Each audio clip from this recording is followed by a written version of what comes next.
Time I'm waiting you to answer the phone. Nothing seems to happen, but the last stage is gone.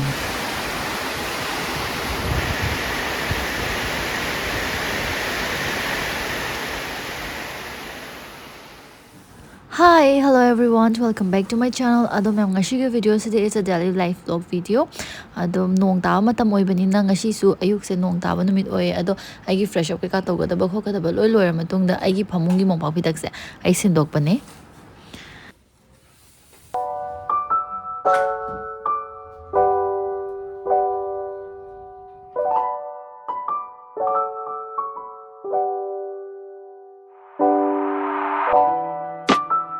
I had my breakfast along with my family. Atugi matungda I say ho egi mail da kai lae adagi WhatsApp da kai text lai ram khole ha patu loin mak check tok thoga adum business related han ma khot pa loin mak yenge halle adu ergadi sum aigi site kai thaga da ba documents na kai lege khot ke loi check out tok thokra gadi numit sima pura tension free da dum start over ya da How can I tell if I mean, how did you know when you were in love with Dad?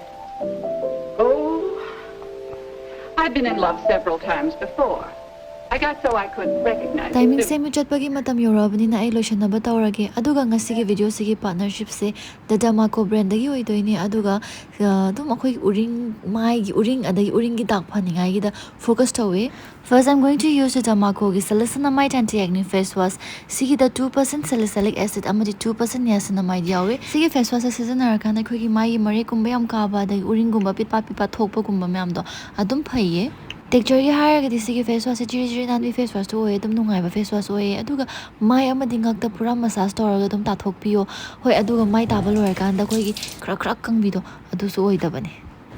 After the salicylamide anti-acne face wash, I'm going to use the salicylamide anti-acne serum. Sigi serum se taira kan khoi gi uring gumba thokpa handa hanba aduga uring da tholaga da gumba le hobo do adu so handa halle haidi mangon da 2% salicylic acid yawe aduga 5% niacinamide su yawe ba ko aduna khoi gi skin se dum hana clear oiram rasu adum tapna clear oi thokhalak do adu maina oi bane. Pamba malaraga khoi gi mai sida dum absorb tok juba dum taibiyo aduga sigi serum se adum taiba lo shalak ko matam do adu da kitang napli law bane. Pimples amadi acne gumba yam thokan ba kangbu oiragadi sigi anti-acne face wash amadi serum se hape try to haninge aduga Derma Co gi products kudimak they are all fragrance free ado hoi sigi product ani se pamagadi ai makha da magi phamham ka da bai mahapchiram ge Amazon Nykaa Flipkart amadi Purple du su phange aduga masai website dagi layeragadi please use my code teresa2024 to get 20% extra off. The Derma Co has empowered 15,000 plus students this year with their Young Scientist initiative, and every time you buy from them, they will link your order to a child that help you to get along with booming. I say conference ama yaudoi ne adugi conference sigi ai paper ama I baloshan ba hotnariye adugi damakta I hojik kitang busy oye ba ko adu ne na hojik tawrise like working on this.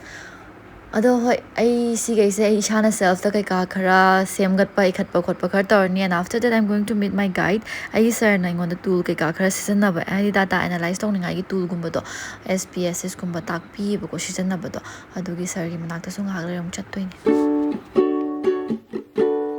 Baby, if you like my looking on the bright side, you haven't smiled in so long.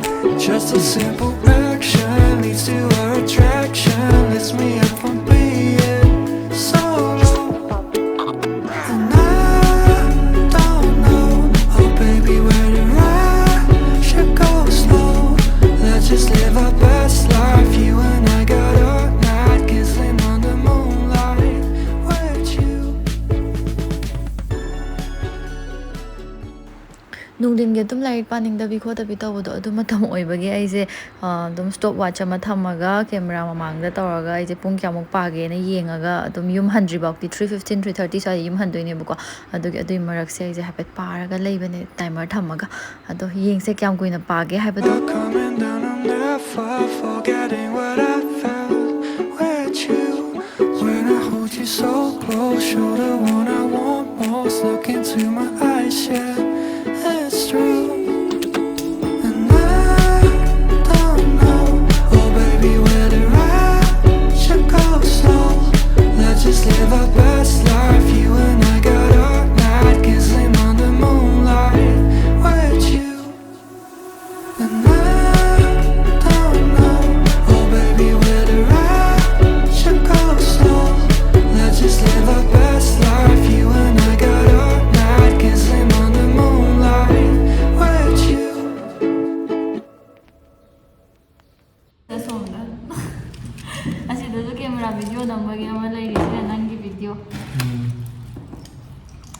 ꯂꯣꯏꯔꯦ ꯑꯩꯈꯣꯏꯒꯤ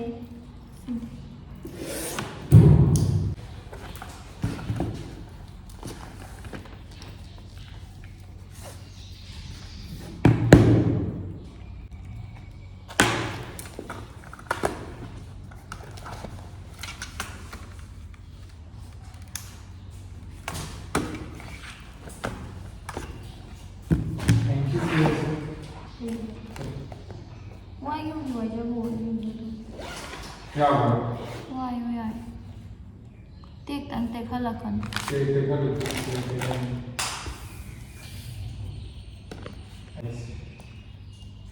스터디 챌린지 tꯧꯕ ꯌꯥꯅꯤ ꯑꯩꯗꯤ ꯌꯥꯝ ꯇꯧꯅꯤꯡꯉꯦ shorts ꯀꯨꯝꯕꯁꯦ ꯌꯥꯝ ꯇꯧꯅꯤꯡꯉꯦ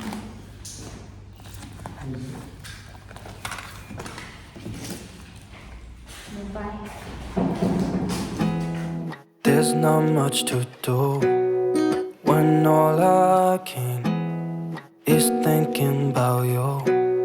Not doing well, don't know where you are, 'cause you're not here. It's been way too long. If I could lay down beside you, I would, when nothing really matters, that's all I wanna do. ꯑꯩꯈꯣꯏ ꯖꯦꯅꯤꯁꯦ ꯐꯃꯨꯡꯗ ꯄꯨꯈꯠꯇꯦ ꯑꯩꯈꯣꯏ ꯃꯃꯥꯅ ꯑꯩꯈꯣꯏ ꯃꯥꯅ ꯑꯩꯈꯣꯏ ꯐꯨꯗꯣꯔꯦ ꯑꯗꯨꯅ ꯖꯦꯅꯤꯁꯦ ꯁꯤꯗ ꯂꯣꯠꯂꯤ two Jenny ꯂꯣꯠꯂꯤꯁꯤ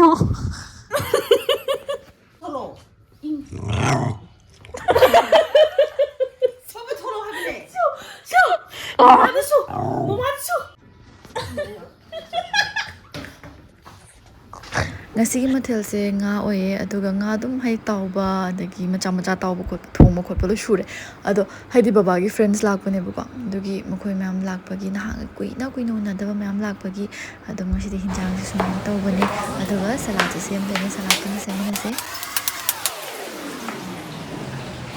ꯑꯩꯒꯤ ꯑꯣꯏꯅꯀꯣ ꯁꯂꯥꯗꯀꯨꯝꯕꯁꯦ ꯁꯦꯝꯕ ꯌꯥꯝ ꯄꯥꯝꯃꯦ ꯅꯠꯇꯦ ꯚꯤꯗꯤꯑꯣꯅꯤꯗ ꯑꯩ ꯁꯂꯥꯗ ꯁꯦꯝꯕ ꯌꯥꯝ ꯄꯥꯝꯃꯦ ꯅꯨꯡꯉꯥꯏꯕ ꯑꯗꯨꯒꯤ